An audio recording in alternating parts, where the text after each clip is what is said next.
안녕하세요. 전국에 계신 교육행정직을 준비하고 계시는 수험생 여러분, 여러분의 교육학개론을 책임지는 지아쌤입니다. 지난 시간에 이어서 오늘부터 4장 현대교육 철학 나갈 거고요. 테마로는 19번째 테마부터 시작을 하도록 하겠습니다. 여기가 이제 현대교육 철학이라고 해서 좀 많이들 어려워하시는 부분인데 오히려 이런 부분일수록 키워드 중심으로 여러분들이 정리를 해나가시는 게 좀 중요하다라고 말씀을 드리고요.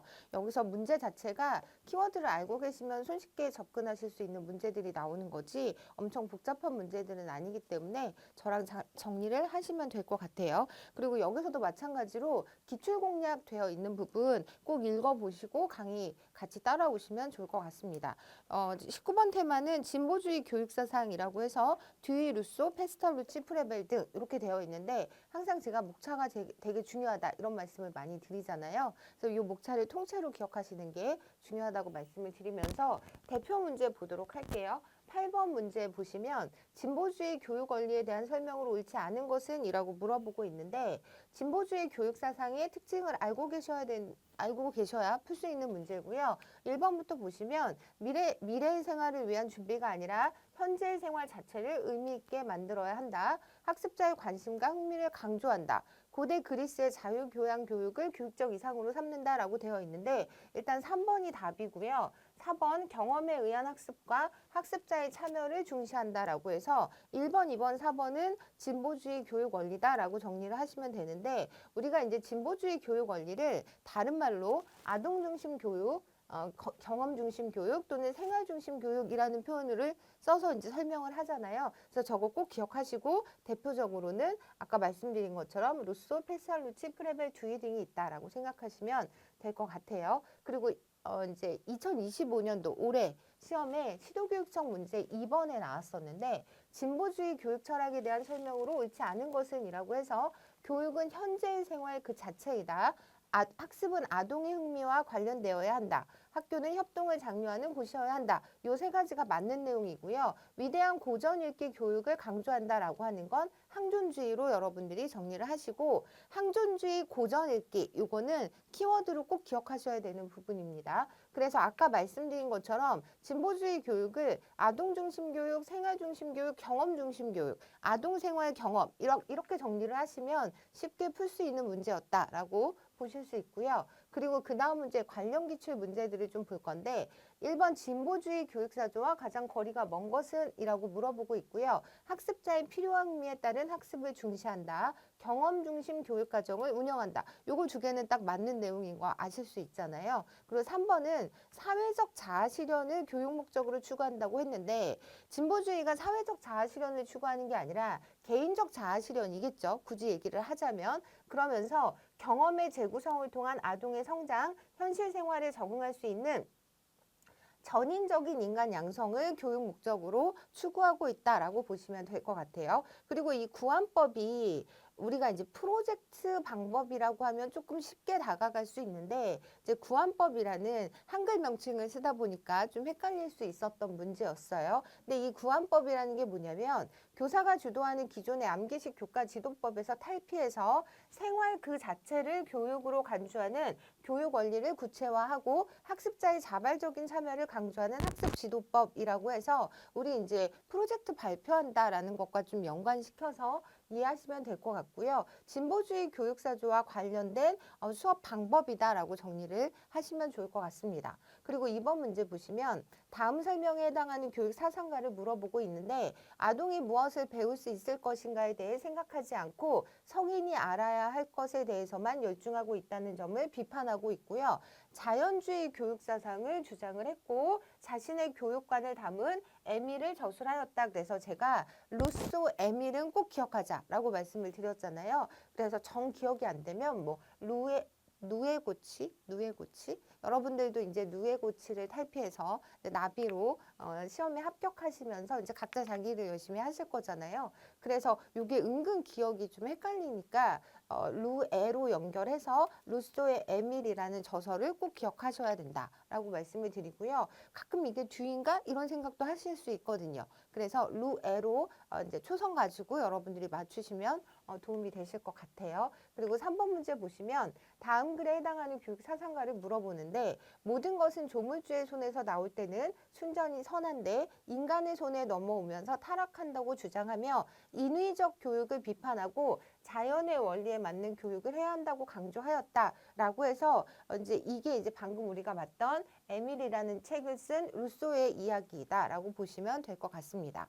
그리고 여기는 유아기 교육에 관한 어느 교육사상가의 교육 지침인데 누구의 어떤 사상을 설명한 것인가라고 해서 아이가 울 때 배가 고파서 우는 것이 아니라면 내버려 두어라. 아이를 지나치게 보호해서 우상처럼 떠받들지 말고 강하게 키워라. 아이로 하여금 다양한 감각 경험을 하도록 하여라. 라고 해서 요게 그 루소의 자연주의를 얘기하고 있는 거거든요. 그래서 지금 계속 거듭해서 루소의 얘기들이 나오고 있는데 그 에밀이라는 저서에 나와 있는 내용을 가지고 문제로 많이 출제를 하고 있으니까 이런 문구들을 좀 익숙하게 봐두시면 좋을 것 같아요. 그래서 요 루소의 에밀에 나와 있는 내용, 루소의 자연주의 교육관을 잘 나타내고 있는 문구다라고 보시면 될 것 같습니다. 그리고 페스탈로치 역시 진보주의 교육 사상을 드러내고 있는 학자잖아요. 그래서 이분에 대한 설명으로 옳지 않은 것은 이라고 물어보고 있는데 일단 여기서 1번이 일반 교육학을 저술하고 심리학적 원리에 기초한 교육 방법을 정립했다라고 되어 있는 게 우리 앞에서 신인문주의 할 때 배웠던 헤르바르트라고 생각하시면 되는데 헤르바르트 교육학의 아버지 일반 교육학이라는 책을 저술해서 교육학의 학적인 체계를 뭐 마련을 했다. 그리고 심리학적 원리에 기초한 교육 방법론, 윤리학에 기초한 이제 교육 목표 이런 것들을 좀 생각하시면 될 것 같은데 교육의 목적은 윤리학의 방법은 심리학에 의존해야 한다고 주장하면서 윤리학과 심리학의 기초를 둔 교육학을 조직화했다, 체계화했다 이런 분으로 헤르바르트 여러분들 꼭 기억하시고요. 그래서 일단 1번이 옳지 않은 거였고 나머지는 페스탈로치의 교육 사상으로서 정리를 하셔야 되는데 아동의 자발적 활동과 실무를 활용한 직관 교육을 중시했고요. 루소의 자연주의 교육 사상을 이런 거 좀 기억하셔야 돼요. 루소의 자연주의 교육 사상을 교육 실제에 적용해서 빈민학교를 설립하였다. 전체적인 구조 속에서 신체적 능력, 도덕적 능력, 지적 능력의 조화로운 발달을 주장하였다. 그 진보주의 교육 사상이 추구하는 게 전인교육 측면이기 때문에 이렇게 연결해서 보시면 될 것 같습니다. 6번 문제 보시면 다음 글에서 뒤에 반성적 사고의 특징을 설명한 것으로만 묶인 것은 이라고 했는데 이 뒤에 반성적 사고라는 개념도 여러분이 기억을 하셔야 되는데요. 이게 뭐냐면 궁극적으로 변화를 추구하고 과학적 탐구 과정의 수단으로 활용될 수 있는 개념이다 라고 생각을 하시고요. 그래서 답은 1번인데 문제 해결 과정에서 최초 목표에 대한 수정이 가능하다고 보는 거죠. 가설적인 어떤 결론을 갖고 있으면서 반성적 사고를 통해서 끊임없이 그 수정할 수 있다라고 보시면 돼요. 그리고 개인의 내적 사고 과정이므로 타인 간의 상호작용에도 가치를 둡니다. 그래서 요거 두 개는 틀린 내용으로서 정리하시면 될 것 같고요. 반성적 사고는 궁극적이고 절대적인 존재에 대한 추구를 부정을 해요. 자연과 인간의 변화 가능성을 강조하고요. 지식이나 진리의 실용성을 중시하는 입장에서 나오는 개념이다라고 보시면 되고 이러한 과학적 탐구 과정은 혼자만의 과정이 아니라 타인과의 상호작용이 중요하게 고려되는 과정이다. 라고 보기 때문에 디귿과 리을이 틀린 내용이다라고 정리를 하시면 될 것 같아요. 그리고 이제 다음번 테마 우리 교과서 102페이지고요. 진보주의 교육사상 다음에 항존주의 교육사상에 대해서 살펴보도록 하겠습니다. 여러분들 교재 102페이지 보시면 20번째 테마 항존주의 교육사상인데 거기도 보시면 여기는 이제 고전이라는 키워드를 꼭 기억을 하셔야 돼요. 일단 가장 중요한 키워드가 고전이다라고 보시면 되는데 항존주의 교육 철학에 대한 설명으로 옳은 것은 이라고 물어보고 있는 대표 문제 보시면 아동 존중의 원리, 교육을 통한 사회 기조 이거 하나씩 보자면 아동 존중의 원리를 채택한다. 우리 앞에서 살펴본 진보주의 교육 사상이면서 경험주의 교육 사상, 경험주의 교육을 가리키는 내용이다라고 보시면 되고요. 교육을 통한 사회 개조를 중시하는 것도 역시 재건주의라고 하는 다른 사조를 얘기하는 거고 지식이나 진리의 영원성을 강조한다가 이제 항존주의 교육 철학의 맞는 설명인 거죠. 그리고 실제적인 삶의 문제를 해결하는 데 초점을 둔다라고 하면 진보주의 교육사상의 특징인 실용주의를 생각하시면 될 것 같아요. 그래서 여러분들이 3번을 골라주시면 되는 문제였고요. 그리고 올해 국가직 문제에도 이 문제 관련 문제가 나왔었는데 내용을 보시면 인간의 본성은 변하지 않는다. 교육의 목적은 이성의 개발, 시간과 공간을 초월하는 영원한 진리를 학습해야 한다. 그리고 그 진리를 학습하는 방법으로 고전 읽기를 추천하고 있다라고 하면 항존주의 여러분들이 선택하시면 되는 문제였고요. 항존주의의 가장 중요한 키워드가 고전이다라고 하는 거 꼭 기억하시면 될 것 같습니다.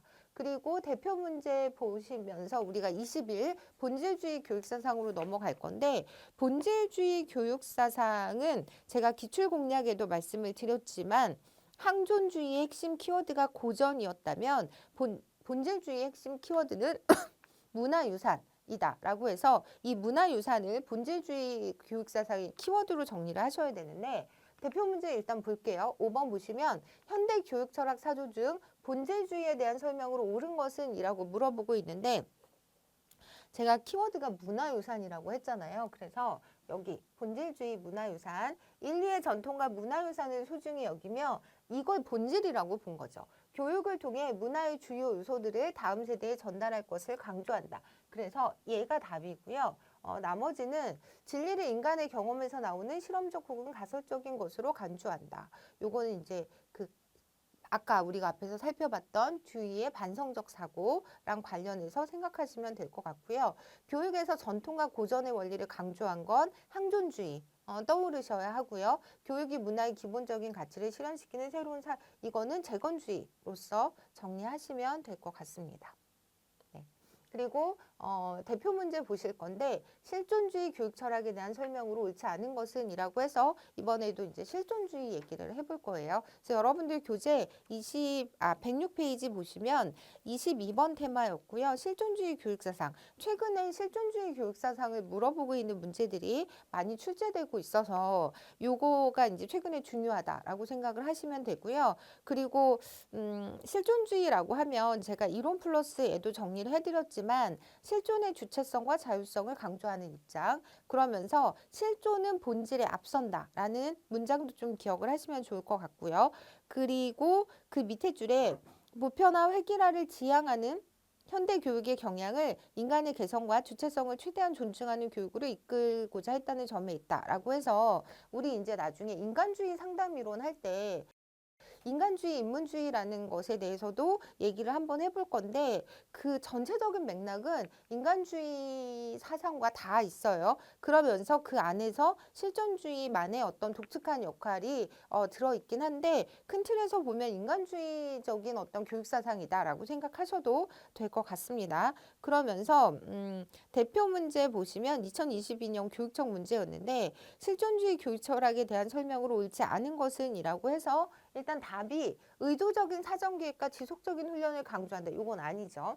이건 행동주의 교육 학습 심리학 이런 데서 이제 나올 수 있는 내용인데 일단 요 세 가지를 여러분들이 기억하셔야 되고요. 나 너의 진정한 만남을 통해 실존주의 교육 철학의 키워드가 또 만남이라고 있잖아요. 그래서 만남을 통해 인간의 본래 모습을 회복한다. 불안, 초조, 위기, 각성, 모험 등의 개념에 주목한다.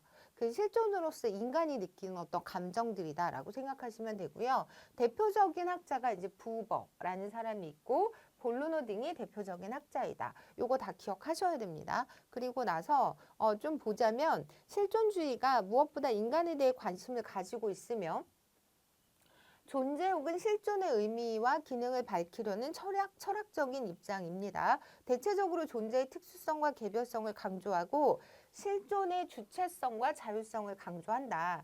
이러한 실존주의 교육사상의 의의는 아까 제가 말씀드린 것처럼 보편화함, 획일화를 지향하는 현대 교육의 경향을 인간의 개성과 주체성을 최대한 존중하는 교육으로 이끌고자 했다는 점에서 이제 의의를 찾을 수 있다라고 보시면 될 것 같아요. 그리고 나서 24년 국가직 문제가 있었는데 다음과 같이 주장한 교육 사상가는 이라고 물어보고 있고요. 인간이 세계에 대해서 갖는 두 가지 관계는 나너의 관계와 나 그것의 관계이다. 뭔가 관계라는 이런 키워드도 실존주의 교육 철학의 키워드다라고 보시면 될 것 같아요. 나와 그것의 관계에서 세계는 경험과 인식과 이용의 대상이 되고요. 나너의 관계는 직접적이고 인격적인 관계라는 단어도 좀 보시면 좋을 것 같아요. 그리고 나너의 관계를 통해서 만남이 이루어진다. 그래서 관계, 만남, 특히 인격적 관계라고 할 때 우리 실존주의를 떠올리셔야 되는데 여기 실존주의 학자는 부버밖에 없잖아요. 그래서 답은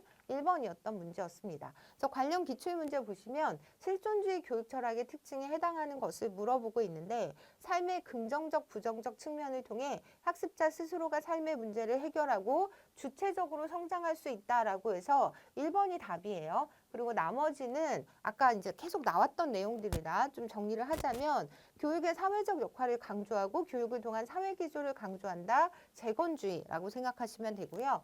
교육의 주도권은 교사에게 있고 교육과정의 핵심은 소정의 교과를 철저하게 이수하는 것이다. 이 소정의 교과가 문화유산을 전달하는 기능을 하고 있다고 보는 거죠. 그래서 이게 본질주의고 교육에서 현실의 학문을 무시하고 고전의 지식을 영원한 것으로 여기며 지적인 훈련을 매우 강조한다 라고 했을 때 이 고전이라고 하는 키워드는 항존주의를 가리킨다 라고 정리하시면 될 것 같습니다. 그래서 이번 문제 보시면 실존주의 교육 철학관에 대한 설명으로 옳지 않은 것은 물어보고 있는데 교육의 목적은 자유롭고 주체적이며 창조적인 인간 형성에 있다라고 해서 인간주의 교육 사상을 그러니까 교육 사상을 바탕으로 하고 있다. 실존주의 교육 사상이 라고 정리를 하시면 되고요.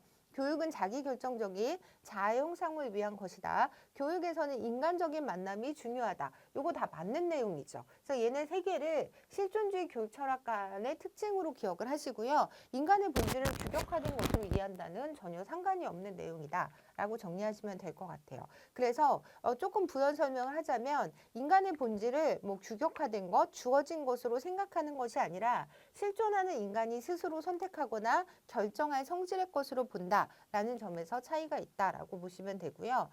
다음 문제 보실 건데 학교장이 학부모 연수에서 강조한 내용인데 가장 부합하는 교육 철학이 무엇인가? 라고 물어보고 있고요. 우리 학교는 지금까지 지식교육에 매진해온 결과 학업 성취도에서는 우수한 성과를 거두었다. 하지만 학생들은 그다지 행복해하지 않은 것 같고 왜 교과 지식을 배우는지도 모르는 것 같습니다. 그래서 저는 앞으로 교과보다는 학생의 관심을 기울이고 교사와 학생의 인격적 만남이라는 키워드가 나왔죠. 중시하며 교과 지식도 학생 개개인의 삶에 의미 있는 것이 되도록 하는 학교를 만들어 가겠다라고 하는 것이 실존주의 교육 철학을 드러내고 있다라고 볼 수 있잖아요. 그래서 답은 4번이었던 문제였고요. 다음 문제도 보실 건데 다음과 같은 주장을 하는 현대 교육사상가는 이라고 물어보고 있고요. 현대 위기 상황에서 잃어버린 인간의 본래적 모습을 회복할 수 있는 방안은 인간들 간의 대화적 실존적 만남 속에서 서로의 독특성을 발견하는 데 있다. 교육도 이러한 인격적 만남에 기초해야만 하고요. 따라서 교수 목표는 지식교육이 아니라 아동과의 관계 형성을 통한 정체성 확립에 있다라고 되어 있거든요. 실존주의 교육 철학의 어떤 교육 목표를 그 정체성 확립이라고 표현할 수도 있다라고 하는 부분까지.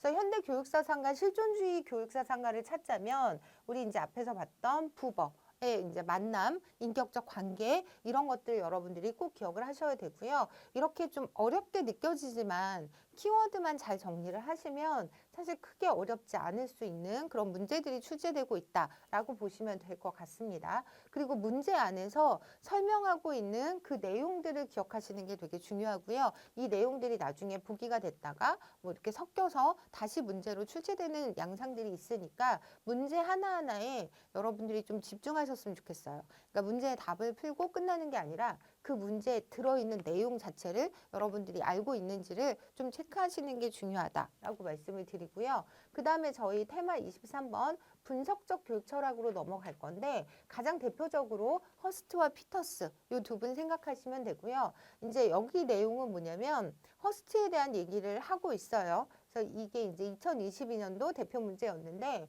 보시면 교육의 내용은 1차적으로 특정한 사회적 활동, 요거 이제 프랙티스라고 해서 사회적 관행, 사회적 실제 뭐 이렇게 해석이 되기도 하는데 어쨌든 사회적 활동의 영역에 학생을 입문시키는 일로 이루어져야 한다. 그러한 활동들을 사회적으로 발전되거나 형성된 것들로서 그런 활동들은 해당 사회를 구성하는 사람들이 개인적으로나 집단적으로 종사하는 행위의 패턴들이다. 라고 이제 사회적 실제, 사회적 활동들을 규정을 하잖아요. 거기에 입문시키는 것이 교육의 역할이다. 교육에서 가장 근본적인 것은 건강한 삶을 사는 것이며 바로 이 활동들이야말로 개인의 건강한 삶을 구성하는 요소들이 된다라고 설명을 하고 있는데 요거 관련해서는 여러분들이 이렇게 정리를 하시면 좋을 것 같아요. 우리가 이제 허스트라는 학자를 그 분석주의적 철학의 전통에서 굉장히 중요한 역할을 하신 분으로 이제 정리를 하는데 그 안에서 전기 허스트, 후기 허스트로 이렇게 입장 변화가 좀 생기거든요. 그래서 초반에 어떤 허스트라는 분은 지식의 형식들의 교육을 통한 지식의 형식들이라고 하는 건 교과를 생각하시면 돼요. 뭐 수학이나 과학이나 이런 것들을 얘기하는 건데 이런 과목들의 교육을 통한 자유교육의 개념으로 이제 설명을 했다면 후기 허스트는 사회적 활동들의 교육을 통한 보다 풍성한 인간 삶의 추구라는 논제로 요약이 되거든요. 그래서 전기 허스트에 대한 주장이 나오던 후기 허스트에 대한 주장이 나오던 간에 여러분들이 기억을 하셔야 되는데 사실 이제 본인 자체도 전기의 어떤 자유교육의 한계를 인지하고 후기에 이렇게 바뀐 거거든요. 사회적 실제라는 개념을 가지고 그랬기 때문에 실제 문제로도 이 후기 허스트의 교육 개념, 교육 사상들이 나올 가능성이 좀 높기는 해요. 그래서 이제 사회적 활동들의 영역으로 학생을 입문시키는 일로 교육의 내용을 규정하고 있다라고 하면 여러분들이 허스트라는 분을 선택하시면 될 것 같아요. 그리고 나서 이제 피터스 얘기를 좀 해볼 건데 피터스가 제시한 교육의 개념적 기준 세 가지 반드시 꼭 외워야 된다라고 말씀을 드렸잖아요. 이거 이제 교육에 대한 이해의 첫 번째 테마에서도 말씀을 드렸던 부분인데 기억을 이제 떠올려서 문제를 좀 풀어보자면 규범적 기준이라는 게 있고요. 그 다음에 인지적 기준, 우리 어떤 안목이라고 하는 그리고 마지막에 과정 자체가 온당해야 된다. 나와 라와 마 이 세 가지는 꼭 기억을 하셔야 돼요. 그러면서 이 개념적 기준 세 가지를 이제 여러분들이 어떤 것들인지 그것도 알고 계셔야 되는데 제가 이제 규범적 기준이라고 할 때는 가치와 관련된 내용이다라고 말씀을 드렸잖아요. 그래서 교육의 규범적 기준이라는 건 가치 있는 것을 추구하는 활동 그리고 인지적 기준이라고 하는 건 어떤 지식 그리고 폭넓은 안목을 지녀야 한다라고 할 때 우리가 인지라는 표현을 쓴다. 그리고 교육의 과정적 기준은 그 과정에 참여하고 있는 학생들이 자기가 무엇을 배우고 있고 무엇을 하고 있는지 알고 자기가 도달해야 할 기준이 어떤 것인가를 파악하고 있어야 한다는 점 그리고 그 점에서 그 과정에 자발적으로 참여하고 있어야 한다는 것을 요구한다는 거죠. 그래서 이 세 가지 요건을 충족시켰을 때 우리는 그 행동을 교육적이다, 교육 활동이다 라고 말할 수 있다는 거예요. 그래서 이 세 가지 꼭 기억하시고요. 이 세 가지를 물어보는 문제가 나올 수도 있지만 각각의 어떤 그 준거에 해당하는지를 물어보는 이런 문제가 나올 수도 있거든요. 그래서 피터스는 교육의 개념을 세 가지 준거로 구분을 했는데 규범적 준거에 근거한 교육의 개념으로 옳은 것만을 모두 고른 것은 일단 여러분들이 규범적이라는 내용을 보시면 이 규범적 준거라는 건 가치와 관계가 되어 있다라고 생각을 하시면 돼요. 그래서 무엇인가 가치 있는 것을 추구하는 활동이어야 한다. 기억이 맞고요. 학습자의 의식과 자발성을 전제하는 것이다 라고 하는 건 과정적 준거. 지식 이해, 인지적 안목이라고 할 때는 인지적 준거라고 해서 이 세 가지 꼭 기억하고 계셔야 되고요. 그리고 나서 3번 문제 보시면 다음과 같이 주장하는 교육 철학은 이라고 해서 교육 철학은 철학 이론들로부터 교육 실천의 함의를 이끌어내는데 주력하지 말고 교육의 목적이나 교육의 실제 그 자체에 대해 철학적으로 사고하는 일에 집중해야 한다라고 이제 교육 철학의 역할을 규정하고 있거든요. 또한 기존 교육 사상들이 가정하고 있는 개념적 교육 구조를 명료화하고 개념의 일관성과 타당성을 검토함으로써 언어의 혼란으로 인해 빚어진 교육 문제를 제거하는 일에 관심을 두어야 한다라고 이제 얘기한 게 분석적 교육 철학의 그서 이제 주장하는 내용이에요. 그래서 우리가 이제 분석적 교육 철학을 기점으로 교육 철학의 역할이 확실하게 이제 좀 그러니까 그 정리되었다라고 얘기할 수 있는 거죠. 그래서 이렇게 이제 설명을 했다라고 보시면 되고요. 그래서 비판적 교육 철학 또는 비판 교육학으로 지금 넘어갈 건데, 요거는 이제 여러분들 교재 116페이지에 테마 24번째라고 보시면 되고요.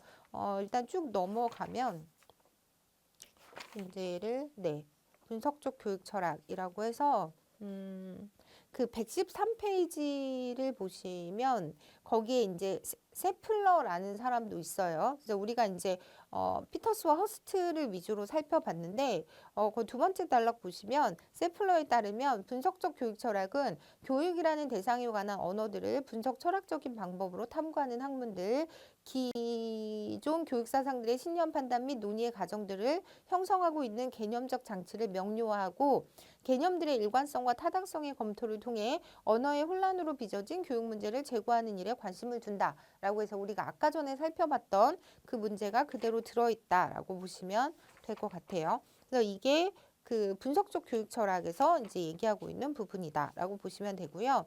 그리고 이제 비판적 교육 철학이라고 해서 116페이지를 좀 보시면 기출 공략에서도 말씀드린 것처럼 프랑크푸르트 학파에서 시작된 비판 이론의 흐름이 교육학에 영향을 미쳐서 비판적 교육 철학이라든가 또는 비판 교육학으로 이제 넘어왔는데, 이 비판 교육학은 저희가 이제 뒤에 교육사회 시간에 집중적으로 또 다루게 되잖아요. 그래서 여기서는 이제 프랑크푸르트 학파와 비판 이론에 대해서 간단하게 좀 정리를 하고 넘어갈 건데, 일단 대표 문제 보시면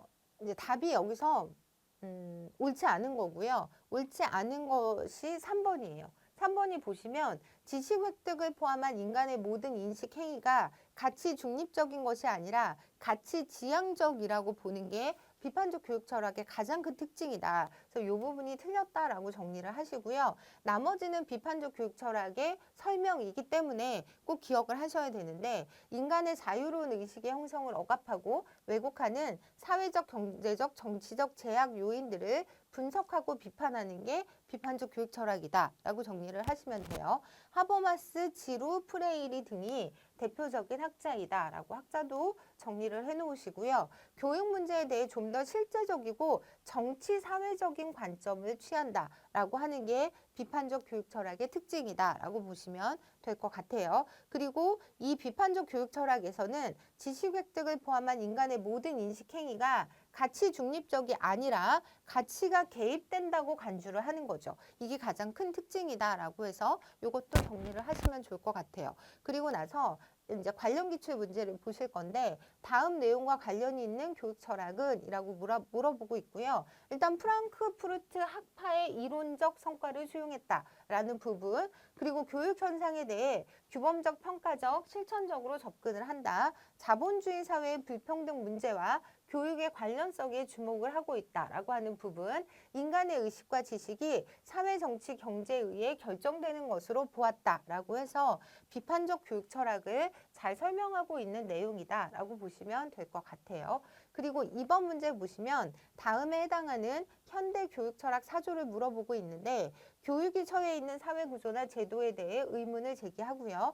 의사소통적 합리성이라는 개념을 통해 교육에서 조작이나 기만, 부당한 권력 남용 등을 극복할 수 있는 발판을 마련했다라고 했는데, 비판적 교육 철학이 사실은 비판하는 것에 많은 에너지를 쏟고 이제 거기에서 좀 머무는 경향이 있었다면, 하버마스에 의해서 제기된 의사소통 합리성이라는 개념은 뭔가 좀 건설적이고 희망적인 메시지를 좀 준다라고 보시면 될 것 같아요. 그래서 어쨌든 하버마스도 비판적 교육 철학에 포함되는 인물이다라고 정리를 하시고요. 그 사람이 주장한 의사소통적 합리성이라고 하는 개념도 같이 갖고 계시면 좋을 것 같아요. 그래서 교육을 교육의 논리가 아니라 정치, 경제, 사회의 논리에 의해서 해석하는 경향이 있다라고 해서 이 전체적인 내용이 비판적 교육 철학을 설명하고 있다라고 보시면 될 것 같습니다. 이 올해 문제, 2024년도에 시도교육청 문제로 이제 10번 문제로서 이렇게 문제가 나왔었는데, 이 문제는 뭐냐면 이상적인 성인의 활동 분석을 통해서 교육 목표를 설정한다. 요거는 지금 비판적 교육 철학 문제는 아니에요. 비판적 교육 철학 문제는 아닌데, 그 현대 교육 철학을 이제 끝내면서 마지막으로 24년도 시도교육청 문제를 제가 여기다 보여드리는 거고요. 뒤에 이제 교육과정에서도 한 번 더 보여드리긴 할 거예요. 그래서 내용을 보시면 이상적인 성인의 활동 분석을 통해서 교육 목표를 설정한다. 그러니까 교육 목표를 설정하는 방식이 이상적인 성인의 활동 분석을 통해서다라고 보시면 되고요. 과학적인 방법에 따른 교육과정 개발이 필요하다. 과학적인 방법을 강조한 분으로 여러분들이 이제 찾으시면 되는데, 교육은 학생이 성인이 되어서 할 일을 미리 준비시켜주는 것이다 라고 해서 이 성인이 되어서 할 일이라든가 이상적인 성인의 활동을 좀 중요하게 생각하면서 방법으로는 과학적인 방법에 따라야 한다라고 설명을 하고 있잖아요. 그래서 여기서 답이 그때 보빗이라고 해서 우리가 이제 교육행정 시간에 주로 이제 다뤄보는 과학적 관리론을 주장한 교육학자인데, 이분이 어쨌든 교육 과정에 있어서도 과학적인 방법으로 이제 이런 과정을 거치는 교육 과정을 중요하게 생각했던 분이고, 이제 현대 교육 철학의 입장에서 보더라도 이제 이런 주장을 했던 학자로서 여러분들이 기억을 하시면 될 것 같아서 제가 여기에 최근 문제로 포함을 시켰고요. 일단 이건 답은 2번이고, 그리고 설명을 좀, 이제 4번에 대한 내용을 좀 설명을 드리자면, 위긴스와 맥타이의 이해중심 교육과정이라는 게 있는데, 여러분 알고 있는 것처럼 이건 다른 말로 백워드 설계 모형이라고도 하거든요. 그래서 이 설계 모형을 근간으로 절차적으로는 타일러의 행동 목표 모형을, 교수 방법 원리는 브루너의 지식 구조의 바탕을 둔 수업 설계 모형을 얘기합니다. 평가에 기반을 둔 수업 또는 백워드 설계 모형이라고 불리기도 하고요. 교육 내용으로 영속한 이해를 주장한다. 요거는 제가 나올 때마다 계속 설명을 드리는 내용이라 키워드 정리하시면 좋을 것 같아요. 그렇게 해서 이제 10번 문제까지 해서 지금 현대 교육 철학 내용을 한 챕터로 이제 다루다 보니까 좀 시간이 좀 빨리 끝나긴 했는데, 어쨌든 여러분들 이런 현대 교육 철학이든 서양 교육사든 지금까지 했던 부분들은 특히 더 이제 여러분들이 키워드로 개념 다지기가 좀 중요하다. 그러니까 방금 살펴본 내용을 이렇게 제가 정리해서 뒤에 달아놨잖아요. 그래서 요거 가지고 전체적인 개념 정리하시고 문제도 여러분들이 좀 미리 풀어오시면서 적극적으로 수업에 임해 주시면 도움이 되실 것 같아요. 그래서 잠깐 쉬었다가 이어서 진행하도록 하겠습니다.